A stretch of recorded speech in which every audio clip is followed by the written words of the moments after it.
তোমরা হয়তো দেখেছো অনেক ইউটিউবারদের যারা ইন্টারনেট স্পিড বাড়ানোর জন্য বিভিন্ন রকম এপিএন সেটিংস ব্যবহারের পরামর্শ দেয়। কিন্তু তোমার মনে কি এই প্রশ্ন জাগে না যে এই এপিএন আসলে কি, এটা কিভাবে কাজ করে, আর সত্যিই কি এই সেটিংস ব্যবহার করলে ইন্টারনেট স্পিড বাড়ে? তো আজকের ভিডিওতে এই সব কিছুর পরিষ্কার উত্তর খুঁজে বের করবো, তাই যারা এখনো আমাদের চ্যানেলটাকে সাবস্ক্রাইব করোনি তাড়াতাড়ি সাবস্ক্রাইব করে নোটিফিকেশন বেলটাকে অলে করে দাও, যাতে তুমি আরও দারুণ tech and tricks related video miss না করো। So friends, so without wasting any more time, let's jump into the main topic.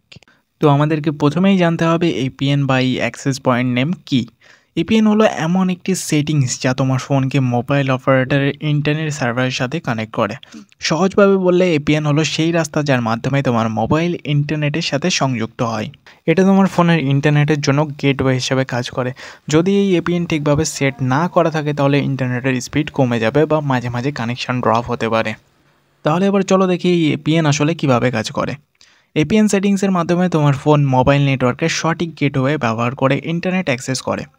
যেমন যদি তোমার এপিএন সেটিংস সঠিক হয় তাহলে তোমার ফোন দ্রুত নেটওয়ার্কে কানেক্ট হবে, আর যদি এপিএন ভুল বা মিসিং থাকে তাহলে নেটওয়ার্ক ধীর গতিতে কাজ করবে বা কানেকশন বারবার ড্রপ হতে পারে।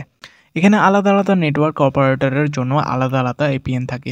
যেমন জিওর জন্য এপিএন হলো জিও নেট, আর এয়ারটেলের জন্য হলো ইন্টারনেট। এগুলো সঠিকভাবে সেট না করা থাকলে ইন্টারনেট ব্যবহার করতে অসুবিধা হবে। এখন আসল প্রশ্ন হলো এই এপিএন দিয়ে ইন্টারনেট স্পিড বাড়ে কিনা।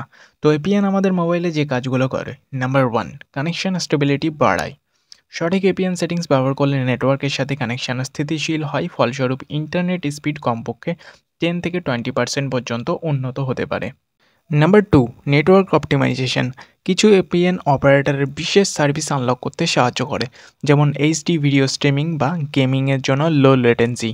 Number 3, data traffic management.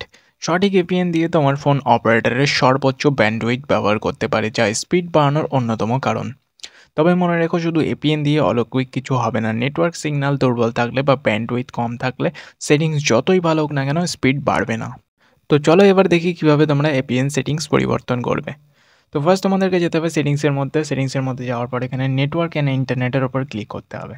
তো এর মধ্যে তোমরা দেখতে পাবে মোবাইল নেটওয়ার্ক। তো এর উপর ক্লিক করার পর এখানে তোমাদের যে অপারেটর আছে তার উপরে একবার ক্লিক করলে তোমাদের সামনে এরকম একটা ইন্টারফেস চলে আসবে। তো এর মধ্যে তোমরা দেখতে পাবে অ্যাক্সেস পয়েন্ট নেম বা এপিএন বলে একটা অপশান থাকবে। তো সেটার উপরে তোমাদেরকে ক্লিক করতে হবে। তো ক্লিক করার পর উপরে দেখতে পাচ্ছ এখানে যে সেটিংসটা আছে সেটা যদি ডিফল্ট সেটিংসটা তোমাদের যদি মনে হয় যে এটা সঠিক নেই, তাহলে তোমরা এখান থেকে উপরে প্লাস বাটনের উপর ক্লিক করে এখান থেকে তোমরা অ্যাক্সেস পয়েন্ট নেম অ্যাড করতে পারো। তো আমি এই ভিডিওর ডেসক্রিপশন বক্সে কিছু অপারেটরের বেস্ট এপিএন সেটিংস দিয়ে রেখেছি, তোমরা চাইলে ওগুলো অ্যাপ্লাই করে দেখতে পারো।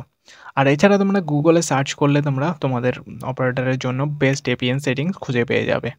তো এখানে তোমরা অপারেটরের সঠিক এপিএন সেটিংস এন্টার করার পর সব কিছু ঠিকঠাক দিয়ে ওপরে সেভ অপশানের উপরে ক্লিক করে এখান থেকে তোমরা সেভ করে নিয়ে এটাকে তোমরা একবার মোবাইলটাকে রিস্টার্ট করে নাও।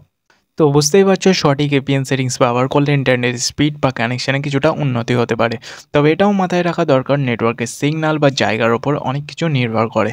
তো আজকের মতো এই পর্যন্তই। এপিএন রিলেটেড তোমাদের কোনো প্রশ্ন থাকলে অবশ্যই কমেন্টে লিখে জানাও। আর যদি এই ভিডিওটা তোমাদের কোনো কাজে লাগে তাহলে একটা লাইক দিতে ভুলো না। আর দেখা হচ্ছে নেক্সট ভিডিওতে। Thanks for watching.